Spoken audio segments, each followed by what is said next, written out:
El tema de la asambleísta Rosa Cerda, pero ahora nos acompaña ya en estudio el asambleísta Francisco Jiménez de Creo, por la provincia del Guayas. Asambleísta, gracias por acompañarnos. ¿Cómo está? Bienvenido. Buenos días. Buenos días, un gusto poder acompañar. Bueno, algunos de los temas polémicos que en estos días atraviesa la Asamblea Nacional es el de la Contraloría. Hemos visto ya estas comparecencias telemáticas en el caso de Polit, pero también presencial en el caso del detenido Pablo Celi, renunciante. Usted ha planteado este proyecto de reforma a la ley de la Contraloría.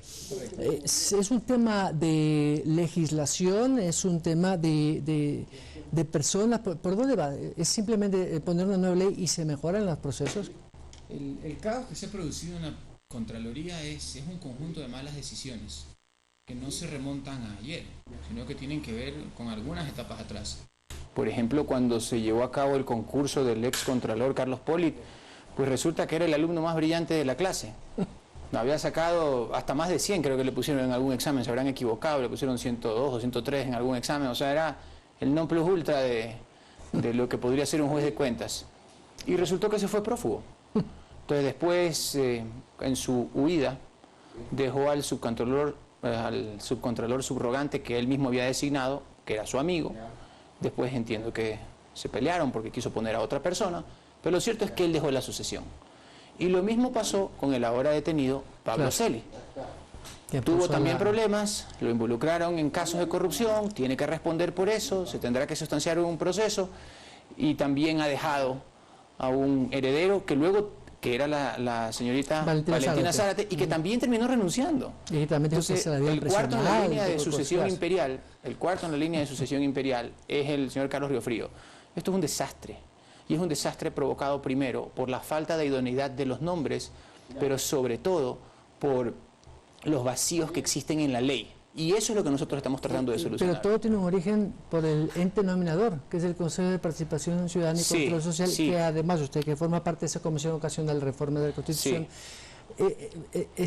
la coyuntura es un poco complicada porque no es fácil, además, ¿no? Estas reformas parciales de la Constitución, cómo sería eliminar. Entonces, es un tema de tiempo, pero mientras tanto la Contraloría sigue descabezada y es, no sé si un caos, pero por lo menos... Bueno, descabezada no está. Pero digamos, no sé si pierde legitimidad. Si ha perdido legitimidad, eso sí es verdad, porque en el momento en que la ley no es justa, o no es ética, o no es moral, entonces pierde legitimidad. Normalmente, el principal juzgador de cuentas, imagínense, siendo juzgado institucionalmente, ¿no? Normalmente la ley es justa, pero hay ocasiones en que no lo es, cuando permite que alguien que está retenido o que está con serias acusaciones siga despachando inclusive de la cárcel. Y eso, un tema ético, ¿no? Y eso es lo que tenemos que corregir, eso es lo que tenemos que resolver. Por eso es que hemos presentado un proyecto de ley reformatoria a la ley orgánica de la Contraloría, porque no es interpretativo, es reformatorio. Uno interpreta cuando hay ambigüedades, pero uno completa cuando hay vacíos. Por eso es que la buscamos reformar. En este caso nosotros hemos presentado este proyecto de ley orgánica. Tiene que pasar a través de la comisión respectiva, ¿verdad? Ya está en la Comisión de Justicia, y tiene 4 cosas que son importantísimas. 4, que es importante que lo conozca la ciudadanía. Primero, nosotros establecemos con claridad cuándo se produce un cese de funciones. No puede ser que en la ley de la Contraloría no se diga cuándo alguien cese en funciones. Cuando usted celebra un contrato, cuando alguien celebra un contrato, se dice el contrato termina, o porque quiebra la empresa, o porque se cumple en plazo, o porque se cumplen las obligaciones, o las demás en la ley. Un sistema similar debe ser establecido para el Contralor. El Contralor termina o porque renuncia, o porque lo votan, o porque no puede, o porque muere, etcétera. Entonces, eso tiene que estar establecido, nosotros ya lo dejamos reglamentado. Segundo, le ponemos límites a la ausencia temporal, porque en la actual ley la ausencia temporal dice puede ser temporal o definitiva, entonces hay que se quede. Por eso se ha producido lo de la cárcel. Y por eso nosotros estamos diciendo, no, la ausencia temporal máximo 3 meses. En el momento en que por fuerza mayor él se tiene que ir y no puede volver, entonces la ausencia temporal se convierte, y ahí viene el tercer punto, en ausencia definitiva. Y hay una diferencia radical en el proyecto que nosotros estamos poniendo entre la ausencia temporal y la ausencia definitiva. Porque en la ausencia temporal sí puede reemplazarlo el subcontralor, que es amiguito del contralor, sí puede reemplazarlo, no hay ningún problema porque es temporal, pero en la definitiva no.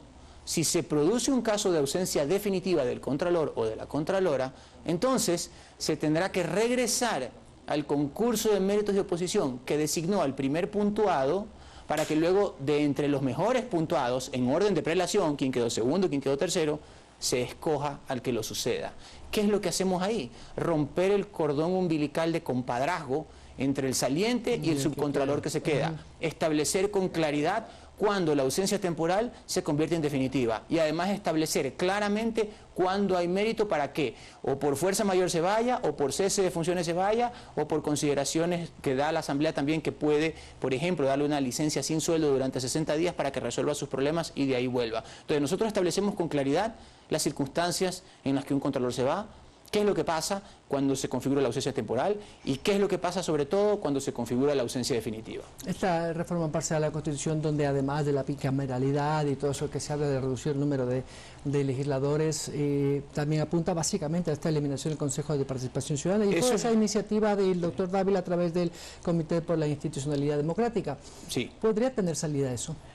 A ver, ese fue un trámite que empezó, floreció y feneció. Lo mataron en la asamblea anterior. Lo mataron en la asamblea anterior. Esa es la realidad del procedimiento jurídico. Sí, sí, sí. Yo no puedo decir otra cosa que no sea la realidad del procedimiento jurídico.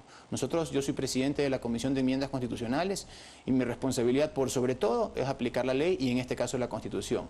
Ese trámite empezó y concluyó, pero no quiere decir que no haya dejado elementos de análisis muy válidos y por lo tanto nosotros sí estamos interesados en recoger las impresiones de lo que ha sucedido en ese trámite, porque si es que se presenta un nuevo trámite en más o menos similares condiciones, habrá que evaluarlo para saber si es que la Corte Constitucional puede utilizar aquel informe que ya utilizó para ese primer trámite, pero eso es una potestad de la Corte Constitucional, además, sí, y no nos olvidemos que en nuestro sistema jurídico no es el anglosajón, por ejemplo, porque el anglosajón se construye a partir de todos los precedentes jurisprudenciales y de los conflictos que hay en la sociedad.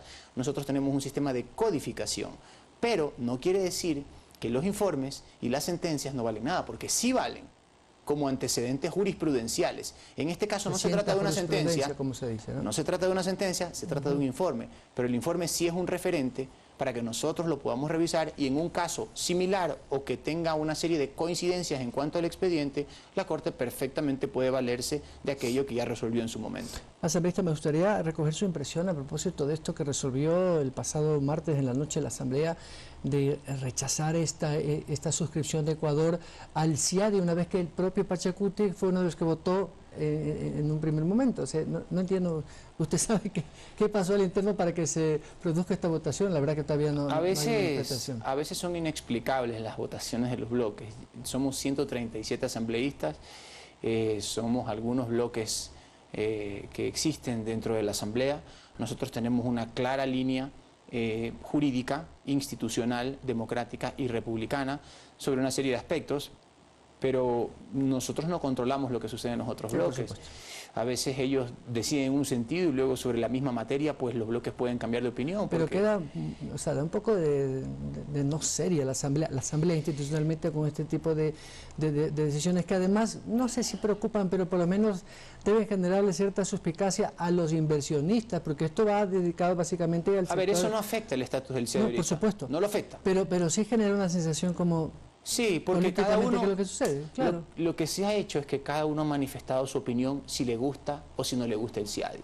Pero eso jurídicamente no afecta la suscripción que ya hizo el Estado ecuatoriano sobre ese convenio y además el informe de la Corte Constitucional sobre ese tema. El CIADI está vigente. Y déjeme decirle algo, el CIADI no nos hace ni buenos ni malos. Ni tampoco nos va a sacar de los problemas que tenemos, ni tampoco nos va a meter en más problemas. Es un tercer árbitro, si se quiere, es simplemente una facilidad.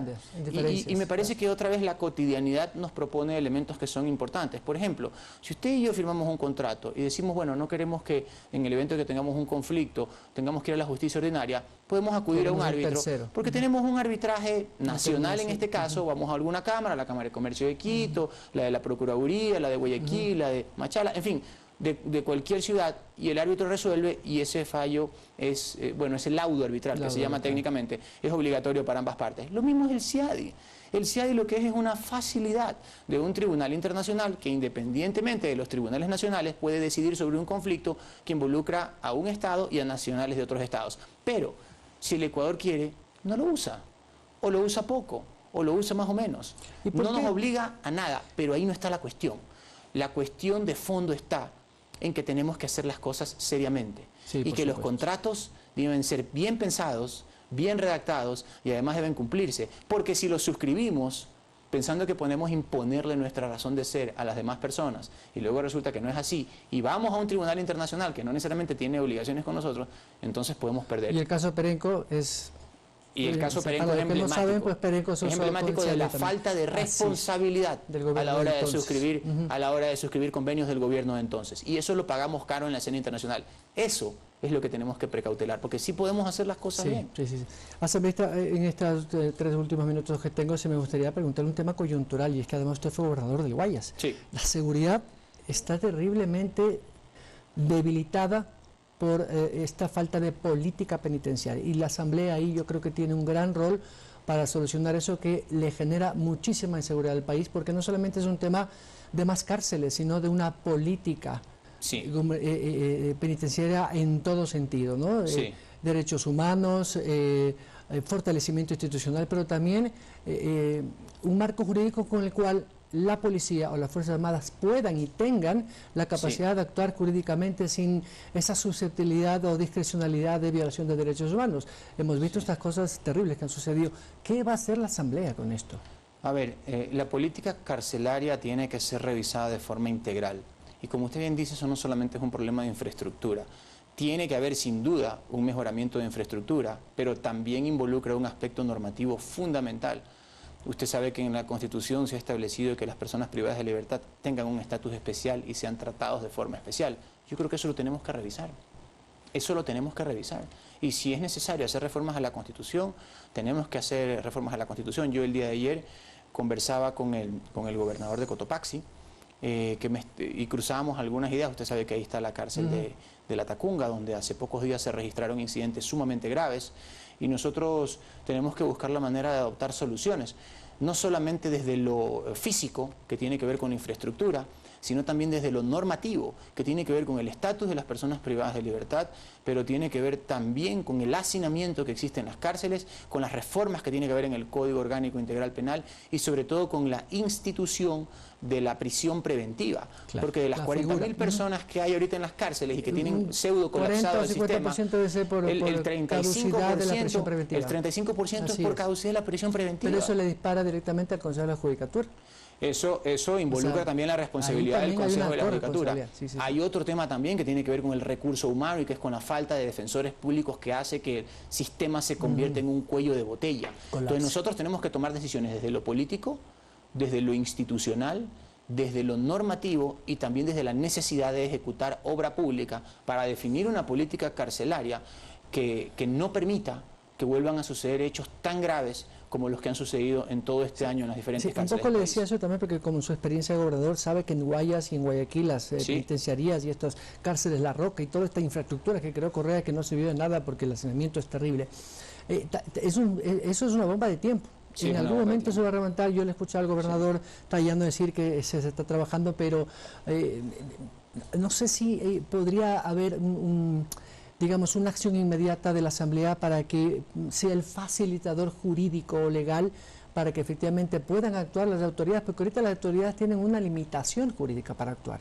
Sí, no hay solución inmediata, pero hay algunas herramientas que nosotros podemos impulsar, como por ejemplo el apoyo a las declaratorias de emergencia para intervenir de forma directa e inmediata, sobre todo en los escenarios mayores de conflicto, donde están las cárceles más importantes, por decirlo así, y donde se registran la mayor cantidad de incidentes. Y de hacinamiento también. Pero el problema es estructural.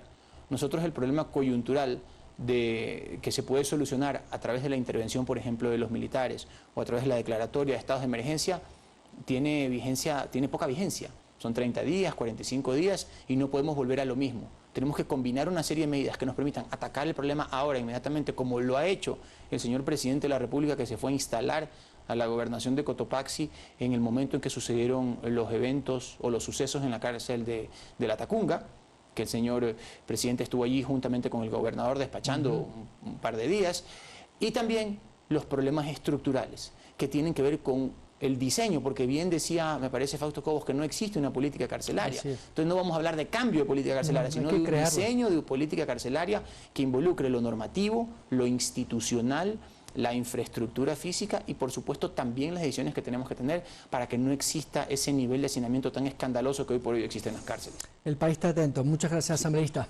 Muchas gracias a usted. Siempre un gusto. Gracias. Francisco Jiménez, asambleísta de Creo por la provincia del Guayas, 7:42 de la mañana. Vamos a hacer una pausa. Estará con nosotros el ex vicepresidente Alberto Dajic para hablar sobre comercio exterior, relaciones del país, y también hablaremos sobre esto del CIAL.